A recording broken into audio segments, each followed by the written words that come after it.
ओळखलं जातं। याचं ध्वजधारक म्हणून आहे पुरुषोत्तम काळे आणि पाटीधारक आहेत अतुल बुटेजी। त्यांचा रंग जो परिधान केलेला आहे तो आपल्याला शांतता, ताकद, विश्वास, सत्य याचं प्रतीक। या कार्यालयाचं प्रतिनिधित्व अतिशय उत्कृष्ट पद्धतीने करत आहे, त्यामुळे मी मान्यवरांना विनंती करतो की त्यांनी पथसंचलन पथकाचा उत्साह टाळाच्या गजराने वाढवायचा आहे आणि पथसंचलनाची मानवताना स्वीकारावी।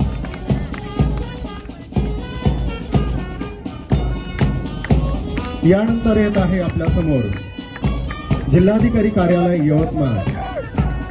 16 तालुके 7 उपविभागाचा आणि बालाघाट डोंगर वरगाव पैनगंगा नदीच्या खोऱ्यामध्ये खनिज समृद्धीनं समृद्ध असणारा कोळसा, चुनखडीच्या खाणी, त्याचबरोबर कापसासाठी प्रसिद्ध असणारा हा यवतमाळ जिल्हा। या